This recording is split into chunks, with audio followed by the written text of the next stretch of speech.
YTBC, what's the deal? Well, another big guy to look out for in the heavyweight division. Luis Ortiz, if you haven't heard of him, let me just do a quick rundown. He's on the undercard yesterday, and god damn it, I wish Bermain Stavern and Don King would have worked that out to have that fight, because he was in there with an overmatched Vidondo, Matias Vidondo, overmatched last night. Fight ended it in the second round. He got knocked down twice. The first round looked like Luis Ortiz was, just trying to study him, little fill out round. He's a 6'4", 240-pound, muscular, well-built Cuban lefty. Extensive amateur background. He's 36. He left Cuba 6 years ago to take care of his family. I know he has a daughter. He has an 84-inch reach. That's Lennox Lewis right there, man. 80. So I'm really impressed with that reach. Second round came. He came out. He just picked up the pace. And once he started picking up the pace, he started landing. I know he knocked Vidondo down. Then he got up. Then he hit him with a left hand. Then his face. They showed the replay. Oh man, his face just smacked the damn canvas. It was just ugly, man. But he was just an overmatched opponent last night. Damn, I would have wished to see him fight Stavern. I looked on BoxRec. BoxRec has Luis Ortiz rated number 19. I looked at the sanctioning bodies. He's not ranked by the WBC. He's not ranked by the IBF. The WBO, he's ranked number 8. And then yesterday, once he won the fight, he was the WBA interim champion. I'm like, damn, okay, that's cool. Man, he's the WBA interim champion. I know Klitschko's the super champion, so that's what I was thinking. But then I was like, damn, I could have swore Ruslan Chagayev had one of those. So I looked it up again.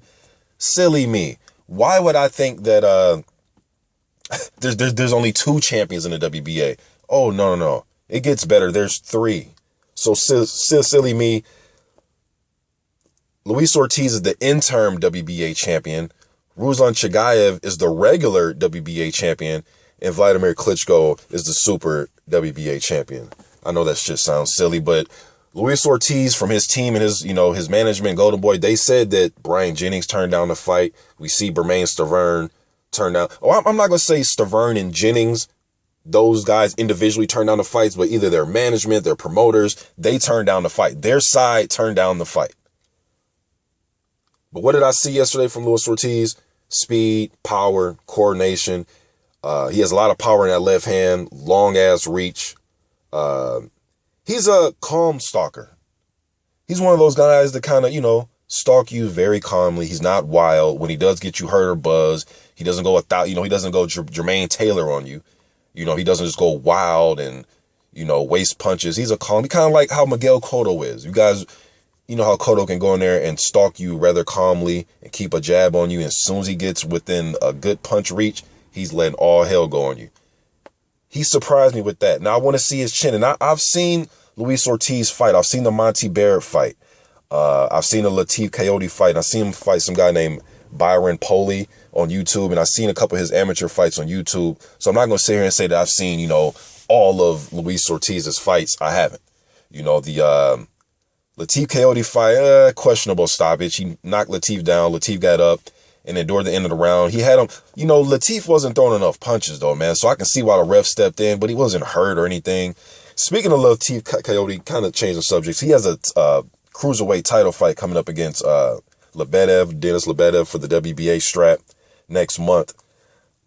He's a guy, even when he fought Tarver, it was a split draw. Then they changed it to a no decision because Tarver tested positive for a drug.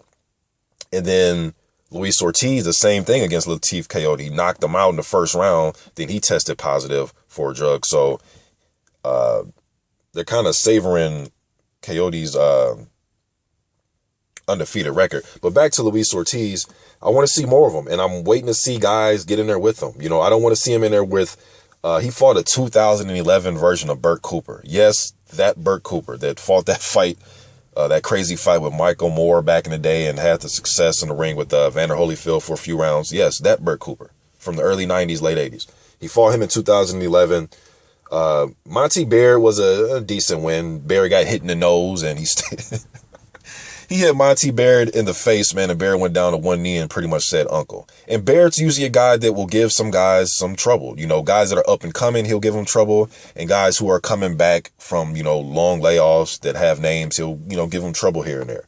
Joe Messi was one of the guys. I know he fought, who else did he fight? Jimmy Thunder. A few guys I've seen Barrett in there with. But I want to see more of Luis Ortiz. Hopefully they get him back in there within the next few months. There's no reason to keep, to sit him out for a year or anything. But I want to see him in there with somebody that can test his chin. Once his chin gets tested, then I will know more about him. But right now he's 23-0 with 20 knockouts, and he has 2 no decisions. Big, strong guy, man. Big, strong Cuban lefty. That 84-inch reach, man. He has a pretty good jab. They call him King Kong. After the knockout, he jumped on the ropes and he was banging his chest like King Kong. I thought it would have been more dope if he would have stood over, what's the guy's name? Vidondo, and beat his chest while he's standing over him. You know what I mean? That, to me, probably be a little bit more dope. But, another big guy in the mix, man. Another big guy I want to see any of these guys in there with, man. Anybody in the heavyweight division. Anybody. YTBC. I'm out.